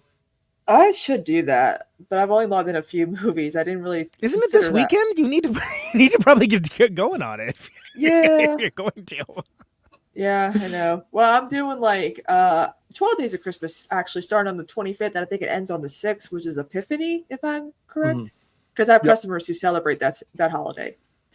Huge in Iceland. Fucking yeah. rad time. You see the Holdovers? That's it. Actually, Holdovers is maybe my favorite movie of the year. Actually, I think. I can't wait. Really? Okay. Watch out, Cillian Murphy, Paul Giamatti's coming for the Oscar. Anyone but Bradley Cooper, I swear to God. You do not love it, Ross? It's Holdovers? Yeah.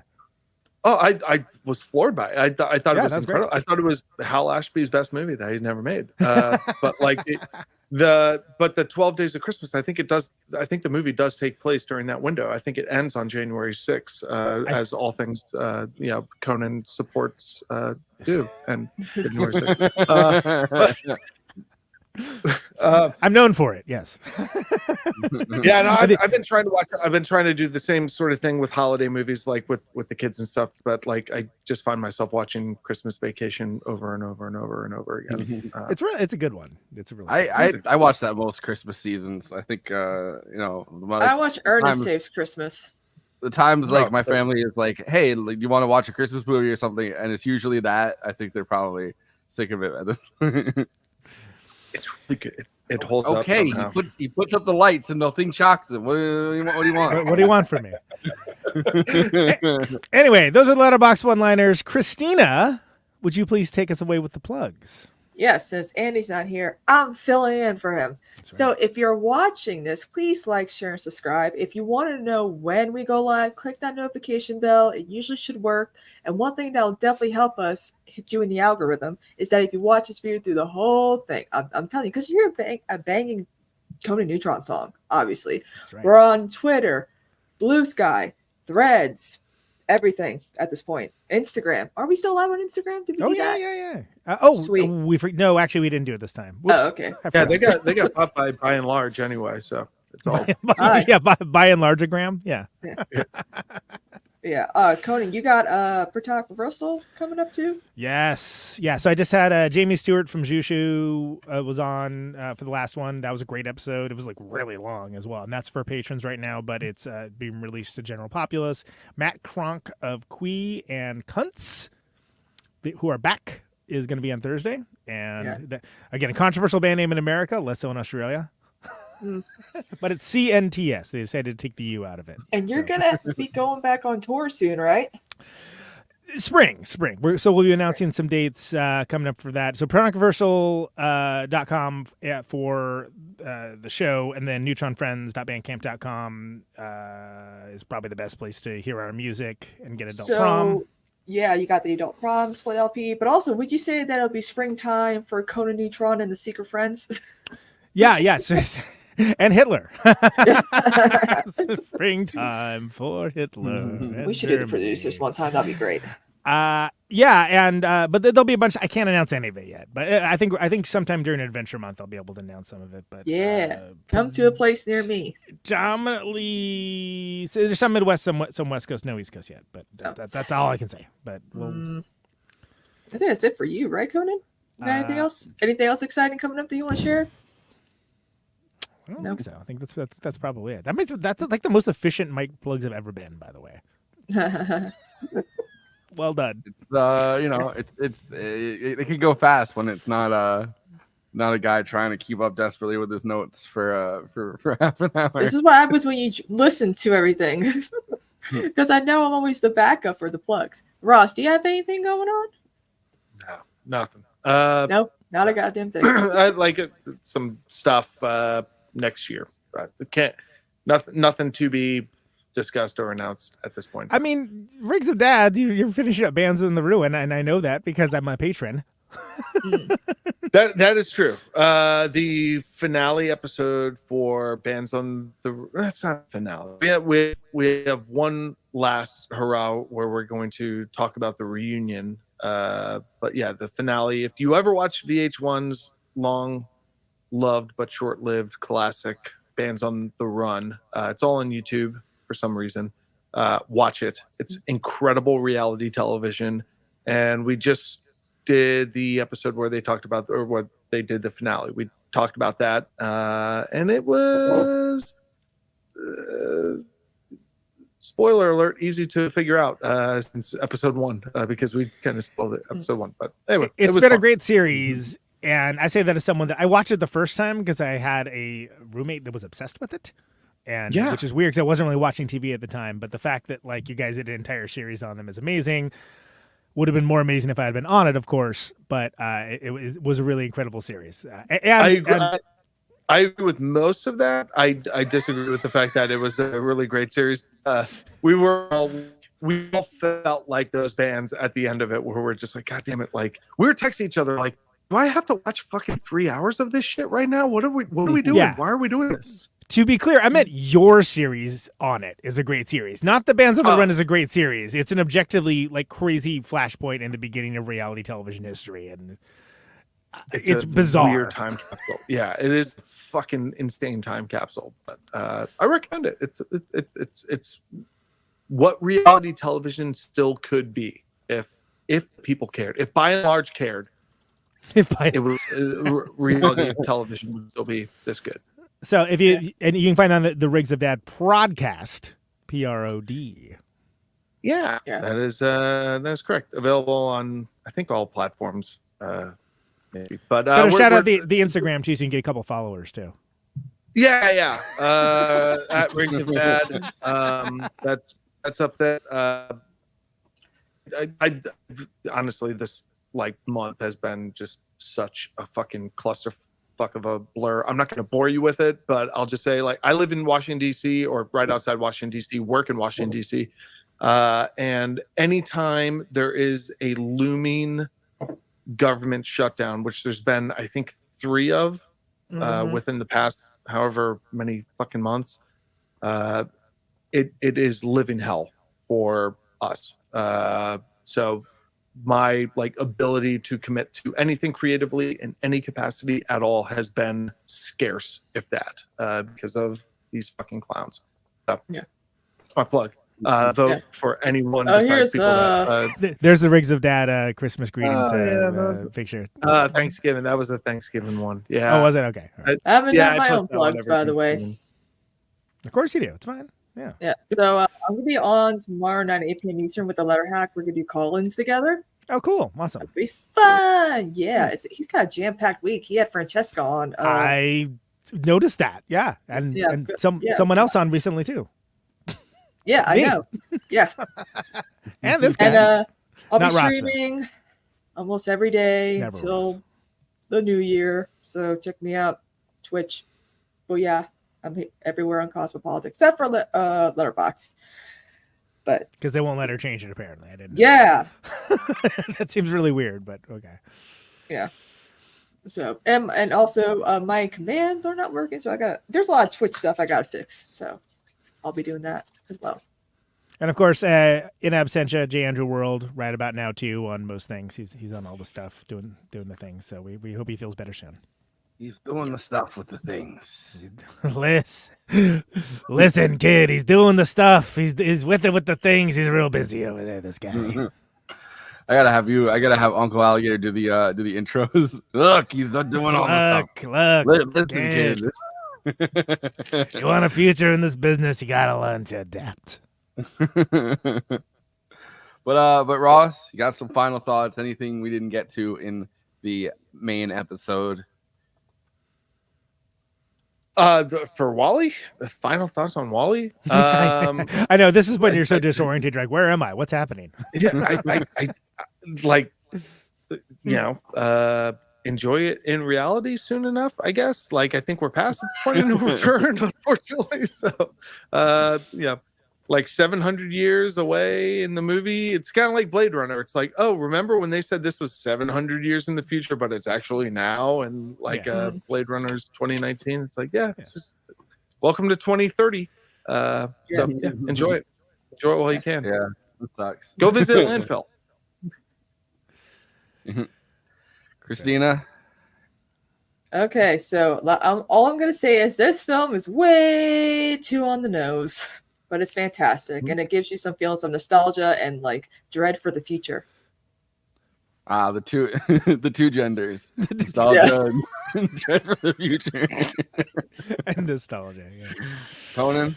This is a deeply creative, endearing, and surprisingly sweet little cautionary tale. It's impossible to overstate how jarring this was when it came out, as far as media on that level. A provocative dystopian tale about mega corporations and pollution that features one of the most, again, incredible first 30 minutes of animation ever put to screen and some damn cute robot design. I like that it takes 2001, Brazil, Chaplin, Keaton, all kinds of stuff, and puts it through with lots of heart, and the frameworks of the characters are very arresting. It's a non-pandering film that actually makes you care about a sentient garbage compactor robot. I mean, that's incredible. Yeah. And I think that, again, I mentioned earlier on, I think a lot of anime features have really fallen onto the star power for voice casting as a gimmick to get people interested in it. So while Sigourney Weaver's Axiom Computer is amazing, and I always love hearing Jeff Garlin, Fred Willard, I like a lot as well. They aren't exactly nobodies, but this is before any of that happened, and I think it actually makes for a less distracting movie. And for my taste, it stands in a small grouping of the best things that Pixar's ever done. I do love being like, oh, they have a new Jeff Garlin, Fred Willard collaboration. We have to go. Yep. We have to go see that. Yeah, exactly. We got to see that joint. Yeah.